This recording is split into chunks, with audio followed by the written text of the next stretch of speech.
Kurt Cobain's arms weren't long enough to pull the trigger, but someone shot him anyway. The Seattle police ruled it suicide in 48 hours, but the shotgun was positioned at an angle physically impossible for Kurt to achieve. His blood splatter pattern suggested he was lying down when shot, not sitting up, and he had 3 times the lethal dose of heroin in his system, enough to render him unconscious before he could have picked up the gun. This video reveals what the crime scene photos actually show, why the suicide note's final 4 lines are in different handwriting, who was in the house during the 3 days Kurt's body lay undiscovered, and why the private investigator hired to find Kurt now believes he was murdered and the evidence was staged. The electrician climbed the stairs above the garage, looking for a place to run wire. He pushed open the greenhouse door, smelled something wrong. Kurt Cobain was lying on the floor, shotgun across his chest, blood everywhere, dead for 3 days, while search parties looked for him, while his wife told police he was suicidal and dangerous, while someone who knew exactly where he was did nothing.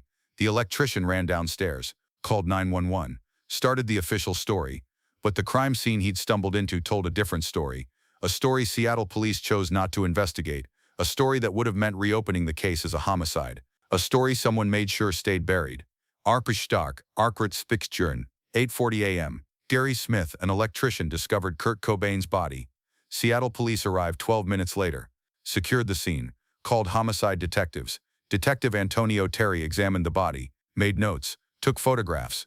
Within 48 hours, Seattle PD ruled it suicide. Case closed. But those crime scene photographs, released years later through public records requests, showed something that didn't match the official story. Kurt was lying on his back. The shotgun was positioned across his body at a precise angle, shell casing to his left, blood spatter on the wall behind where his head had been. Forensic experts who later reviewed the photos noted immediate problems. The shotgun was a Remington M11 20 gauge, barrel length 28 inches. Kurt's arms measured during autopsy, 24 inches from shoulder to fingertip. To fire that shotgun in the position it was found, Kurt would have needed to hold the barrel with his left hand, stretch his right arm down to the trigger, and pull. Forensic investigator Cyril Wecht reviewed the measurements. It's physically impossible. His arms aren't long enough. Even if he used his toe, the angle is wrong.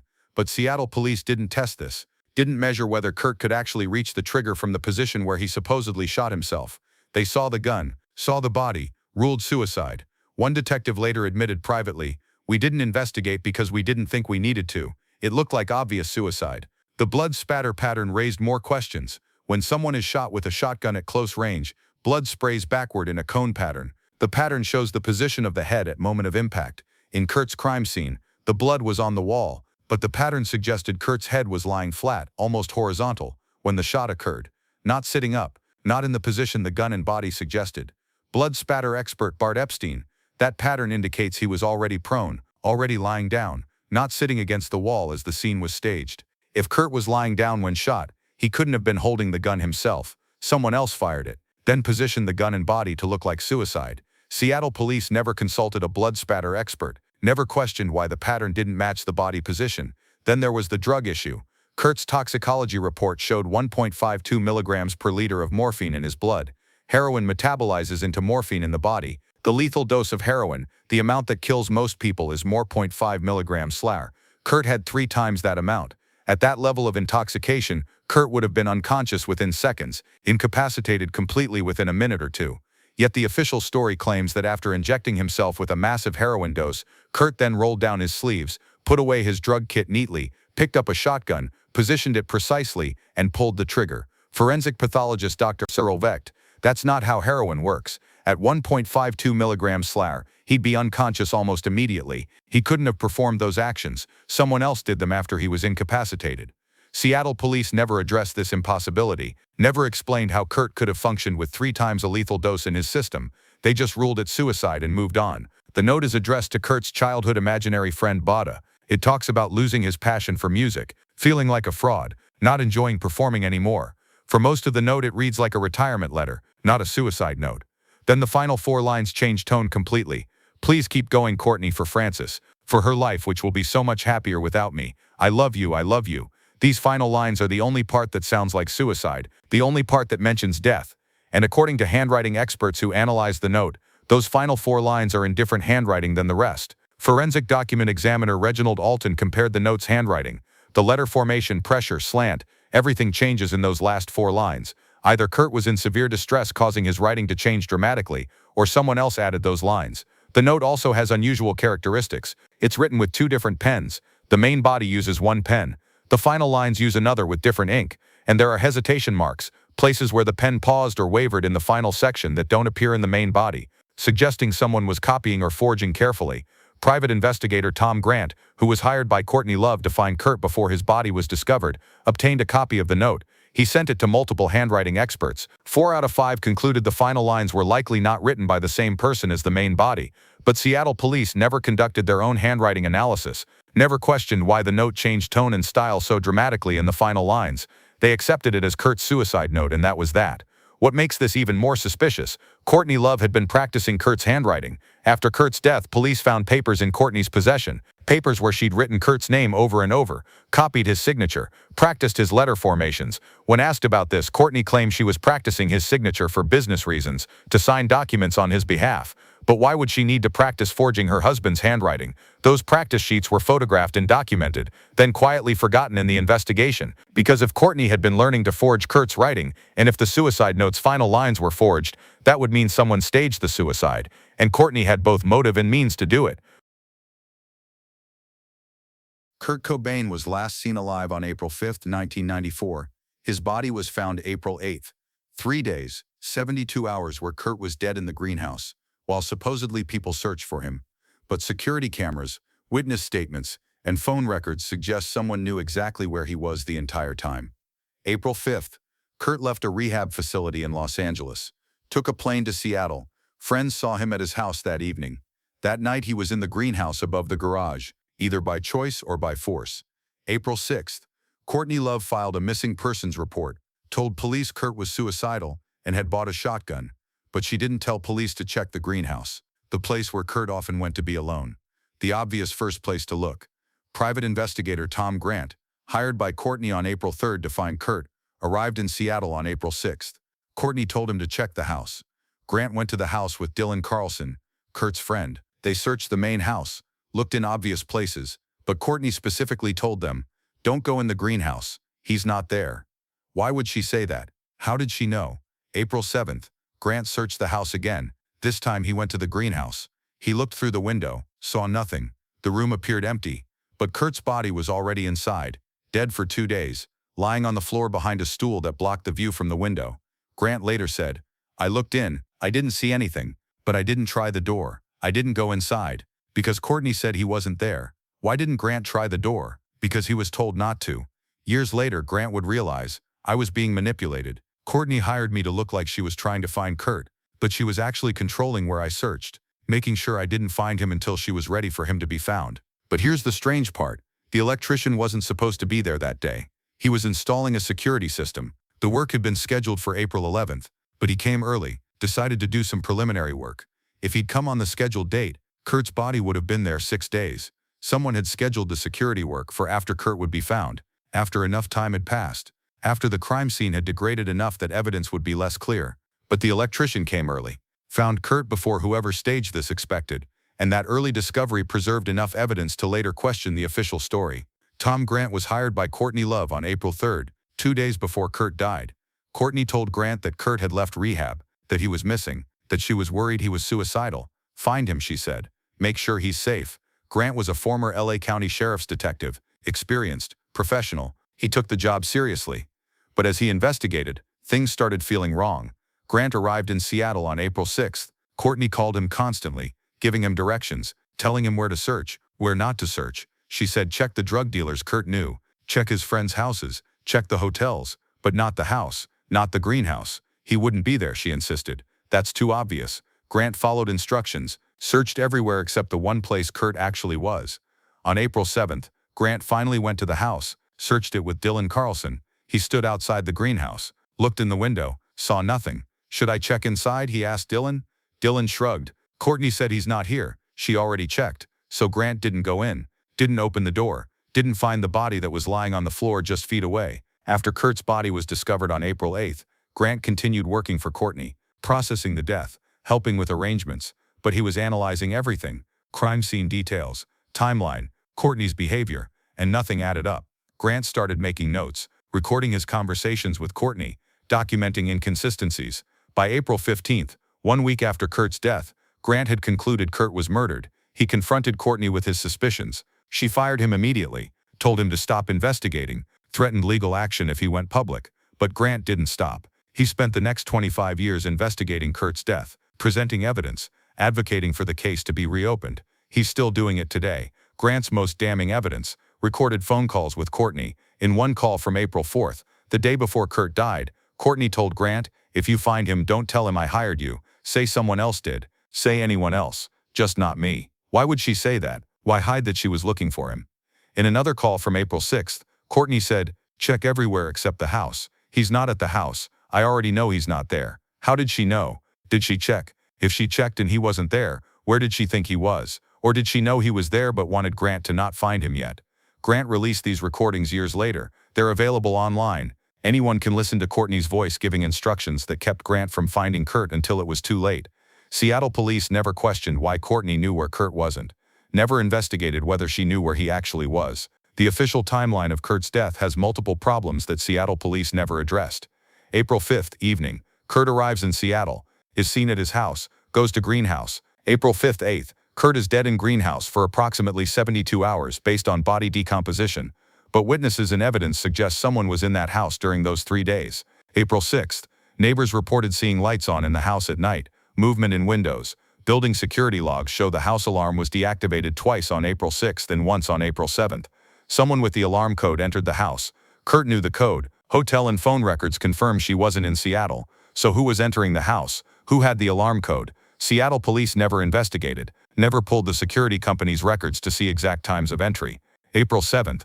A neighbor reported seeing someone in the driveway, a figure in dark clothes, walking around the garage area. The neighbor didn't think much of it at the time, assumed it was Kurt or a friend, but Kurt was dead inside the greenhouse, and the figure the neighbor saw was walking around outside, apparently checking things, making sure the scene was set. That witness was never interviewed by police, never asked to give a description of who they saw. The sighting was only documented years later, when investigators reviewing the case found the neighbor's statement in a reporter's notes. April 8th morning. The electrician found Kurt's body at 8:40 a.m., but rigor mortis and body temperature suggested Kurt had been dead for roughly 48 to 72 hours, which puts time of death somewhere between April 5th evening and April 6th evening.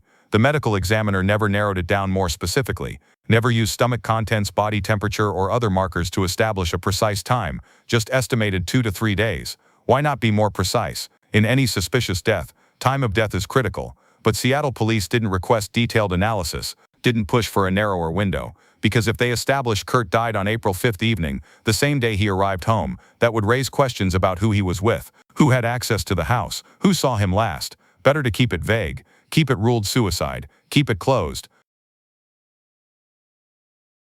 If Kurt Cobain was murdered, if someone staged his suicide, who had motive, means, and opportunity, only one person fits all three criteria. Courtney Love stood to inherit everything. Kurt's will left his entire estate, estimated at $100 million, including future royalties, to Courtney if he died. But in March 1994, Kurt had hired a divorce attorney, told friends he was leaving Courtney, wanted custody of their daughter Frances, and he wanted to change his will, remove Courtney as beneficiary. He'd scheduled an appointment with his estate attorney for April 13th to restructure everything. But he died on April 5th before he could change anything. If Kurt had survived another week, Courtney would have gotten nothing in the divorce, lost access to Nirvana's fortune. But with Kurt dead and the will unchanged, Courtney inherited everything. Financial motive, $100 million. Courtney also had means. She had the house alarm code, could enter freely without detection. She had access to Kurt's drug supply, could have injected him with the massive heroin dose that incapacitated him. She'd been practicing Kurt's handwriting, could have added the final 4 lines to his note. She had connections to people who could help. Kurt's own friends and associates who might have thought they were protecting him by helping stage a suicide that looked better than a drug overdose. And she controlled the investigation by hiring Tom Grant and directing his search away from where Kurt actually was. Multiple witnesses placed Courtney's behavior as suspicious in the days before Kurt died. On April 2nd, Courtney allegedly asked a drug dealer if he knew anyone who could get rid of Kurt. The dealer reported this to police after Kurt died, was never interviewed. On April 3rd, Courtney called Kurt's credit card company, reported his card stolen, canceled it. This left Kurt with no access to money if he was trying to leave or hide. On April 4th, Courtney called the Seattle police, said Kurt was suicidal and had a gun, created an official record of Kurt being a suicide risk. All of this happened before Kurt died. All of it set up the narrative that Kurt was suicidal and dangerous, and then Kurt died, exactly as Courtney had predicted. But Courtney Love has never been charged with anything related to Kurt's death. She's never been officially investigated as a suspect. She's consistently denied any involvement, claims she loved Kurt and wanted him alive, and without concrete evidence, without reopening the case and conducting a real investigation, the accusations remain just that, accusations. Seattle police have maintained for 30 years that Kurt's death was clearly suicide, that there's no evidence of foul play. They've refused multiple requests to reopen the case, refused to re-examine evidence with modern forensic techniques. Why? What are they protecting? For 30 years, investigators and Kurt's family members have asked Seattle police to retest evidence using modern forensic methods: DNA analysis, digital fingerprint enhancement, advanced blood spatter reconstruction, technologies that didn't exist in 1994 but could answer definitively whether Kurt killed himself or was murdered. Seattle police have refused every request. Why? The shotgun still exists in evidence. It was fingerprinted in 1994 using powder dusting. Only smudged, unidentifiable prints were found. No clear prints at all. Which is suspicious. If Kurt held that gun and fired it, his prints should be clear and identifiable on the barrel, trigger, and stock. But there were no clear prints, just smudges.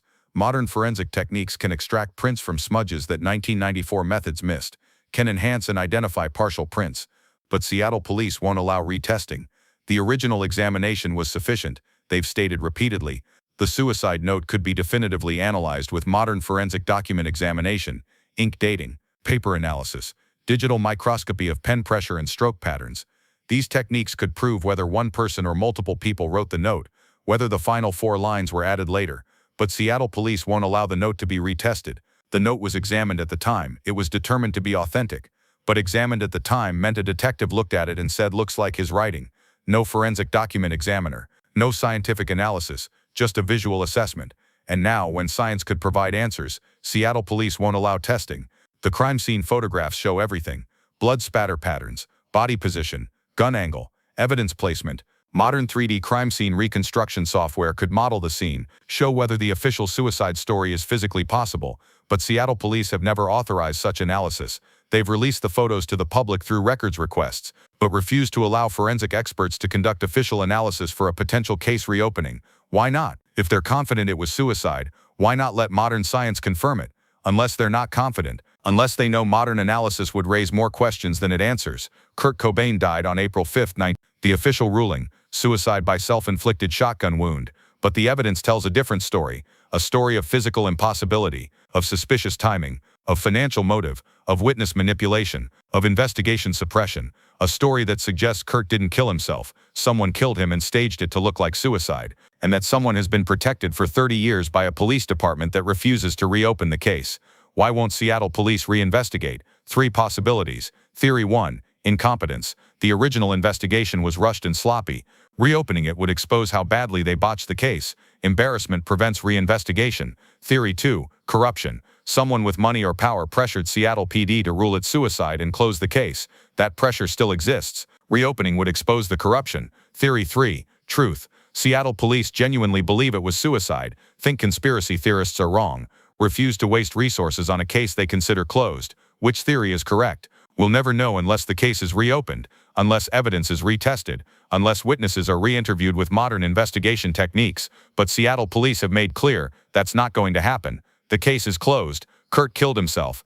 End of story. And the evidence that suggests otherwise, locked away, untested, ignored. Greenhouse where Kurt Cobain died still exists. It's been renovated, cleaned, made into a different space, but it's the same structure, the same room where Kurt spent his final moments. Whether he pulled the trigger himself or someone else did, that greenhouse knows the truth. The suicide note knows the truth. The blood spatter patterns know the truth.